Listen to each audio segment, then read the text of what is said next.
Bonjour chers frères et sœurs en Christ, que la grâce, la paix et la miséricorde de notre Seigneur Jésus-Christ vous soient abondamment multipliées. Shalom et bienvenue dans cette nouvelle vidéo de 7 minutes de pain quotidien du 22 juillet 2025. Nous poursuivons notre lecture dans le livre de Actes des Apôtres, chapitre 6. Nous allons lire aujourd'hui le verset 7.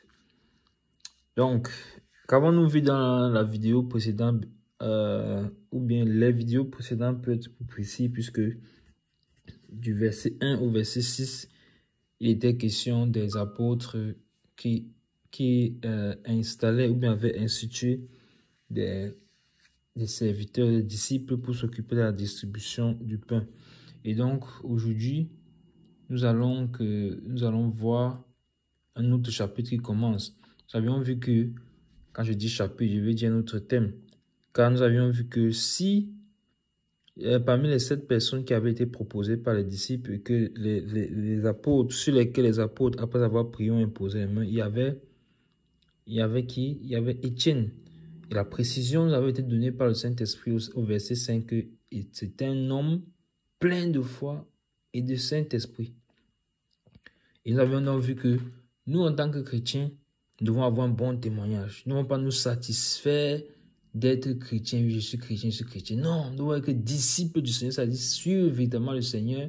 Et non seulement cela, avoir un bon témoignage, c'est-à-dire que appliquer à la lettre la doctrine du Seigneur, être un encouragement pour les autres, fortifier ceux qui sont affaiblis, intercéder, prier, avoir une vie, le caractère qui va avec la vie de Christ, dont nous approprions, c'est-à-dire nous disons que nous sommes chrétiens. Donc nous avons tout fait pour avoir le caractère de Christ. C'était le cas de Étienne. Il était plein de foi et plein d'Esprit Saint.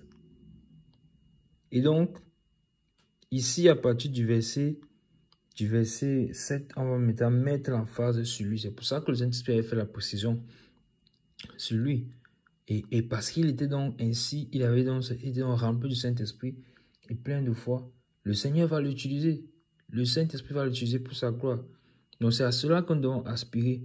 Plus de toi, Seigneur, plus de toi, Seigneur, plus de toi. Et c'est comme ça que le Seigneur peut nous utiliser entre ses mains, c'est-à-dire comme des vases d'honneur, des vases utiles. Donc, lisons dans le verset 7 qui nous concerne aujourd'hui. La parole de Dieu se répandait de plus en plus. Le nombre des disciples augmentait beaucoup à Jérusalem. Et une grande foule de sacrificateurs obéissait à la foi. Amen. Donc, pour la première fois, amen. Pour la première fois, nous nous rendons compte que les sacrificateurs, une bonne partie des sacrificateurs se sont convertis. Donc, vous voyez que après toutes ces persécutions, voici dans la lueur d'espoir. Le travail n'est pas vain. Parce que non seulement le peuple, on dit le nombre de disciples augmentait à Jérusalem, beaucoup d'ailleurs, mais on nous signale également que les sacrificateurs obéissaient à la foi. On pouvait juste dire il y avait beaucoup de disciples qui s'ajoutaient à Jérusalem. Non, mais on fait la précision pour ce qui concerne les sacrificateurs. Pourquoi ce qui concerne les sacrificateurs? Parce que c'est d'eux que venait la persécution, entre autres. À part le parti des Sadducéens, les chefs du peuple, ainsi de suite.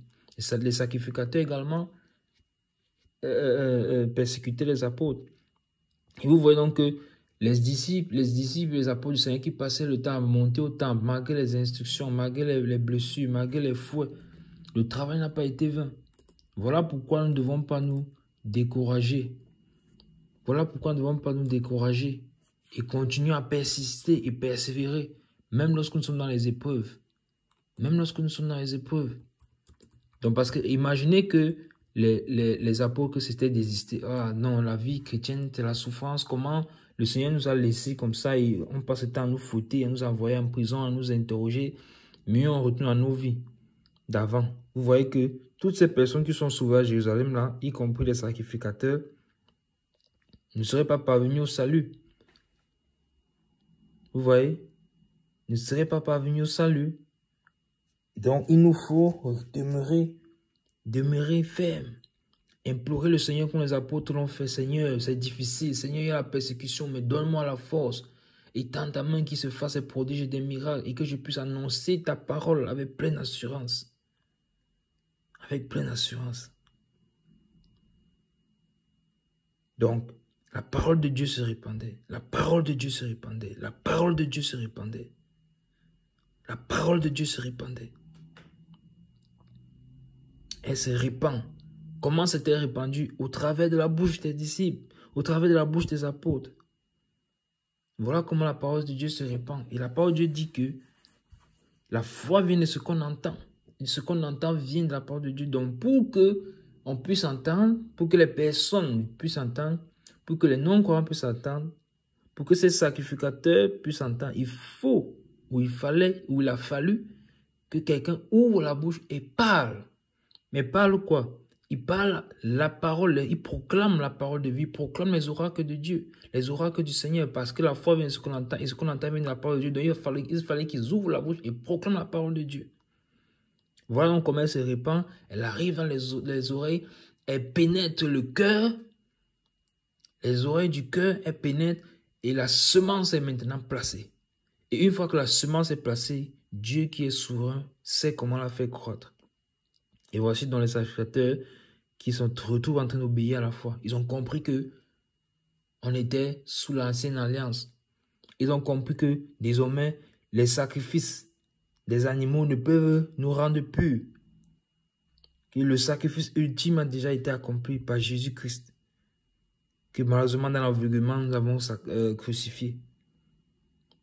Maintenant, par la foi en son nom, nous pouvons avoir le salut. Comme l'apôtre Pierre l'avait dit, lorsque le monsieur qui se tenait à la porte du temple de Salomon a été guéri, qui était boiteux, qui n'avait jamais marché depuis plus de 40 ans. Donc, c'est dans la foi dans le nom du Seigneur Jésus-Christ de Nazareth. Donc, en écoutant cette vidéo, si tu ne connais pas encore le Seigneur, sache donc que on vient à lui par la foi. On hérite la vie éternelle, du salut par la foi en Jésus-Christ. Les sacrificateurs faisaient déjà partie du peuple du Seigneur. C'était les Israélites. Ils accomplissaient un service dans le temple.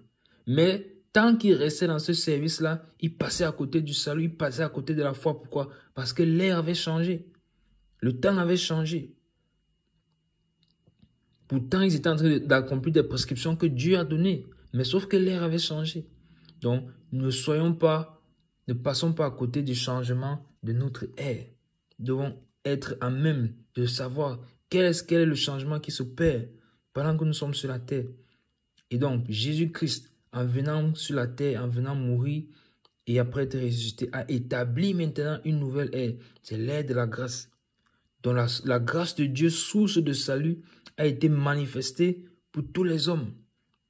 Donc, toi qui es en train d'écouter cette vidéo, sache que la grâce de Dieu t'est disponible et tu peux y accéder simplement par la foi. Donc, sois encouragé et viens au Seigneur. Nous nous arrêtons là pour aujourd'hui. C'était tout pour les 7 minutes de pain quotidien de ce jour. Que la grâce, la paix et la miséricorde de notre Seigneur Jésus-Christ vous soient abondamment multipliées. Shalom.